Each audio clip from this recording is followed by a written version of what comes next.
Si vous voulez gagner 5000 AEC pour démarrer dans le jeu en bonus, n'hésitez pas à utiliser mon référal code affiché à l'écran. Il faut l'insérer à la création et uniquement à la création de votre compte sur le site RSI. Il y a une rubrique spécialisée pour insérer ce code. Et donc vous allez démarrer avec 5000 AEC en bonus, en plus de la prime de démarrage. Donc merci d'avance à tous ceux qui l'utiliseront, car ça va m'aider à monter de niveau pour gagner des vaisseaux. Allez, on va passer directement au sujet de la vidéo. C'est parti, go! Eh bien, bonjour tout le monde, bienvenue sur la chaîne de la Dark Red Security. Alors, aujourd'hui, on va parler d'un post sur Reddit. Et oui, il y a des francophones qui traînent sur Reddit de temps en temps. Et j'ai vu une interview avec Benoît Beauséjour. Ça s'est passé à la CitizenCon, donc à Manchester, parlant du maillage du serveur, du réseau. Donc, la personne dit que voilà, j'ai traduit tout l'entretien de la langue de Molière dans celle de Shakespeare, pour ceux que ça intéresse, bien sûr, parce que Reddit, c'est essentiellement, on va dire, un réseau anglophone. Alors, la première question. L'amélioration des performances apportées par le maillage de serveurs statiques et dynamiques contribuera-t-elle à accélérer le développement de fonctionnalités et nous donnera-t-elle la stabilité que nous recherchons? Déplacement de PNJ, recrutement de PNJ, augmentation du nombre de PNJ. Alors oui, bien sûr, hein, répond Benoît. La clé du maillage de serveur est que chaque serveur simulera moins d'éléments. Nous savons donc déjà que lorsque moins d'éléments seront simulés, les performances du serveur seront bien meilleures, dit-il. Bien sûr, cela accélérera le développement, mais cela accélérera également le temps qu'il nous faudra pour livrer le correctif. Oui, à l'heure où nous nous préparons pour la 3.24, la 3.24.2 ou la 3.24.1, mettre le patch en ligne demande beaucoup d'efforts. C'est alors qu'on découvre de nouvelles choses. Quand les joueurs arrivent sur le serveur, ils font toujours quelque chose en plus. Les développeurs ont une façon de tester plus diagonale, hein, n'est-ce pas? Les joueurs vont plus loin, donc ça va nous aider. Ça va nous donner plus de marge sur les performances, ce qui va nous permettre d'aller un peu plus vite. Avec davantage de subdivisions, cela nous donne également un degré de contrôle que nous n'avions pas auparavant. Voilà ce qu'il explique à ce niveau-là. En, en question numéro 2, le maillage de serveurs dynamiques est-il facilement réalisable en termes de temps de mise en œuvre par rapport au maillage statique? Êtes-vous convaincu que celui-ci arrivera rapidement? Alors Benoît répond, bien entendu, le maillage de serveurs statiques incluait tous les développements technologiques, donc le code bas niveau qui gère le réseau. Transmission des paquets, fiables vs ceux qui ne le sont pas. Toute cette technologie a été réécrite pour le maillage de serveurs. Ensuite, la notion d'autorité, où on est en train de régler tous les bugs liés au transfert d'autorité, c'est-à-dire que quand on change de serveur, pardon, tous les composants du jeu doivent répondre à ce changement d'autorité. Il y a beaucoup d'éléments qui ont été mal faits à l'époque ou inutilement et qui doivent être traités et on s'en occupe en ce moment. Donc voilà, ils ont fait des trucs à l'époque qui correspondent plus à ce qu'on doit avoir maintenant, donc ils sont en train de corriger tout ça. Pour continuer sur le sujet du maillage de serveurs, nous parlons de transfert massif d'autorité. Prenons un grand maillage Microtech dans son intégralité et décidons de faire appel à un serveur pour s'occuper seul de New Babbage. Nous effectuons donc ici des transferts massifs d'autorité qui amèneront tous les transferts vers le nouveau serveur. Une partie du développement du maillage dynamique, plus la boucle de réconciliation qui examinera où se trouvent les joueurs.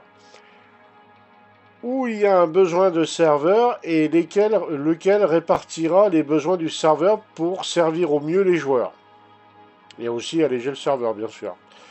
Cela ne signifie pas seulement les regrouper, cela aussi implique une dimension de coût.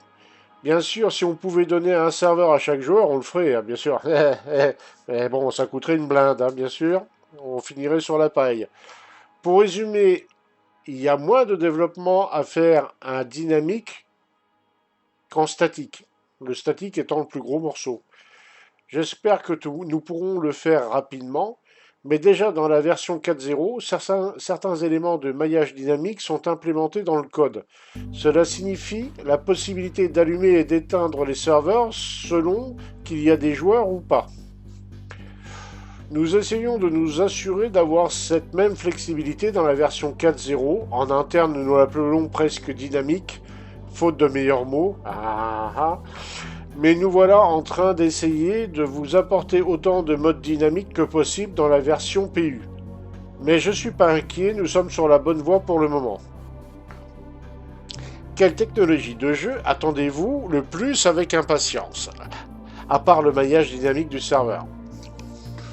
Oh bah j'attends beaucoup de choses, les bâtiments de base, grand temps, alors les gros temps hein, certainement qui veut dire voilà les tempêtes, tout ce qui est fait en arrière-plan de la construction de base, tout ce qui est lié à la fabrication, donc le craft.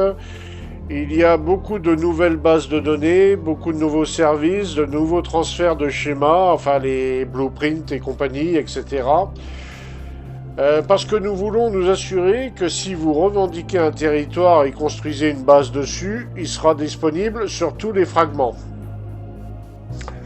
Alors qu'est-ce qu'il voulait dire les fragments, les shards ou les ou que tout serait construisible quoi? Oui peut-être, je sais pas.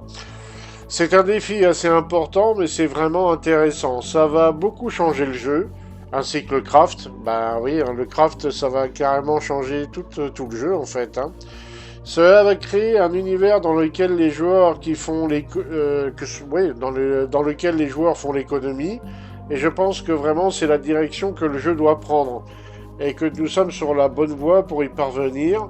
C'est ce qui me passionne le plus. Là, ça me fait un peu tiquer. Que les joueurs qui font l'économie, ça veut dire que les PNJ vont être beaucoup moins importants. Enfin, je sais. Les systèmes planétaires seront-ils placés sur une seule méga carte ou des cartes de jeu distinctes avec chacun sa propre skybox? Alors, réponse de Benoît. En fait, chaque système fait partie de la carte. Nous avons toujours le concept de méga carte, mais nous avons un principe de branche. Et chaque système solaire a sa propre branche, dans ce que nous appelons la racine de l'univers. Vous ne pouvez vraiment pas voir de joueurs là-bas, ils sont toujours dans les systèmes stellaires. En fait, ce ne sont pas vraiment des cartes en tant que telles, mais c'est le même concept. Il s'agit d'un vaste ensemble de données en fait. Hein. Ainsi, à mesure que de nouveaux systèmes seront ajoutés, donc il n'y aura pas que 5 systèmes, hein, à mesure que de nouveaux systèmes seront ajoutés, seul le système de streaming entre en jeu. Alors, autre question numéro 5. Lorsque vous sautez dans un trou de verre, vous déplacez-vous physiquement via des coordonnées ou s'agit-il plutôt d'un système de téléportation? En fait, ce qui est vraiment cool, de la façon dont les sauts sont effectués, lorsque vous entrez dans le saut, il y a une zone. Imaginez, c'est un gros navire ou un gros train. Lorsque le passage s'ouvre, tous les joueurs qui entrent dans le trou de verre font partie de ce train. Et à mesure que les joueurs avancent dans le passage, la zone se déplace avec vous. Et au moment où vous tombez sous l'autorité de Pyro, dans sa branche, c'est lorsque la zone et les joueurs sont arrivés à Pyro, alors le train zone est détruit. Considéré comme un gros bus, il s'agit donc bien d'un changement de coordonnées, un seul univers. Donc on se déplace bien dans le point de saut en fait. Hein. Question sur la rotation des planètes et si à un moment donné nous allons avoir des systèmes elliptiques. Avez-vous des réponses à cette question? En fait, nous avons déjà des systèmes en place, mais ils sont désactivés pour le moment, car nous avons découvert beaucoup d'effets grâce à cela. C'est quelque chose que nous allons essayer de ramener, mais c'est pas la priorité pour le moment. Notre objectif est d'introduire du gameplay dans le jeu. Donc voilà, en fait, les planètes qui se déplacent autour du Soleil, en fait, hein, c'est ça dont ils veulent parler. Hein. Donc oui, ils y pensent. Ils avaient même mis ça à un moment en route, mais voilà, c'est pas dans leur priorité. Hein. Avant tout, nous devons avoir quelque chose de stable et de solide à l'heure actuelle avant d'envisager de passer à une nouvelle règle système comme celle-ci. mais c'est dans les tuyaux. Alors, il y aura un impact sur le système de changement de zone. Oui, c'est vrai. Mais cela, en effet, c'est-à-dire que si on met en œuvre le principe du système elliptique, bah, ça aura un impact dans les systèmes de changement de zone. Ouais. Vous avez réussi à proposer la version 4.0 aux évocatiers avant la CitizenCon, alors félicitations pour cela. Mais n'êtes-vous pas déçu que cela n'arrive que maintenant, alors que notre objectif pour 3023 était de sortir à l'été 2024? Alors oui, bien sûr, nous ne sommes pas très satisfaits du timing, ce qui veut dire que la 3.24 était un patch vraiment difficile. Il apportait beaucoup de fonctionnalités, hangar personnel persistant, système de monte charge, etc., qui touchait vraiment à beaucoup de systèmes déjà en place qui posaient problème. J'en ai un peu parlé sur SL Live la dernière fois. Il y a vraiment trois systèmes dans le jeu qui posent problème. Le système de contrôle de trafic, le système des terminaux à SOP et le système de transport en commun. Nous savons tous que ça va pas, hein, c'est pas encore au point. Parce qu'ils sont un peu anciens, voilà, ils sont vieux. Et nous essayons de les mettre à jour, mais nous n'avons. On n'en avait vraiment jamais eu le temps de s'en occuper réellement, hein. Et puis le maillage de serveurs ajoute à la complexité, donc la version 3.24 nous a vraiment ralenti. Puis en mars, lors des tests de performance, nous avons identifié que nous devions faire un détour pour pour installer le fameux système RMQ qui nous ouvre de meilleures performances réseau. Nous ne sommes donc pas entièrement satisfaits de notre timing, mais nous sommes satisfaits du résultat dans le sens où nous pouvons voir que la technologie est fonctionnelle et que c'est vraiment qu'une première étape. Comme je l'ai dit dans mes derniers rapports d'action, nous ne recherchons pas des chiffres, nous recherchons une véritable qualité d'expérience de jeu. Nous choisirons ce qui est le plus stable et le plus fonctionnel. On verra si c'est ça. Une question plus personnelle, est-ce que vous jouez souvent au jeu et à quand ça remonte la dernière fois que vous avez joué? Eh ben, je joue tous les jours environ. Oui, oui, je suis un grand joueur, j'adore. Je fais des sim pitch chez CSJ, donc chez moi j'ai les joysticks, les paddles, le gros kit quoi. Je suis fan de sim game en général. C'est une question difficile pour John Crew car tous ces navires sont ses bébés, mais en avez-vous un navire préféré? Si oui, lequel? Oui, le Hornet. J'ai toujours envie de jouer au Hornet.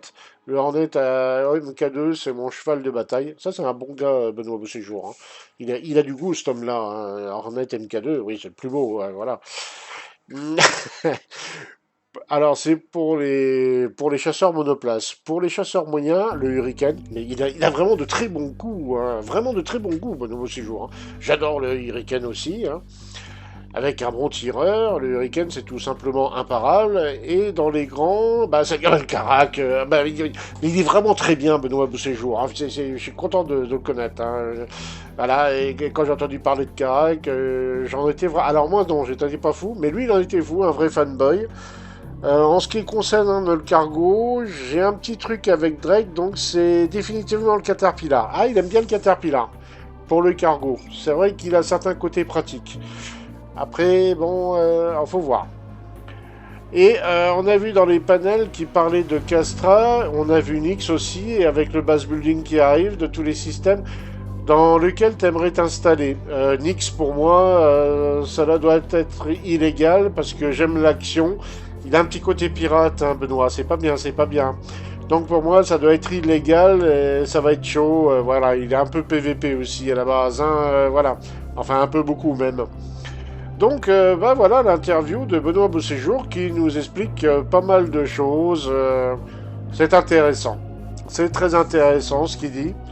Ça, ça, ça précise certaines choses qu'on savait déjà plus ou moins, mais ça en précise d'autres. Non, c'est pas mal, c'est cool. Enfin voilà, je pense que c'était utile que vous sachiez ça, parce qu'il y a des points quand même intéressants. Voilà, ça peut aider à la meilleure compréhension de la situation actuelle. Sur ce, ben, je vous souhaite à tous une bonne journée ou une bonne soirée, et on se dit à très bientôt dans le verse.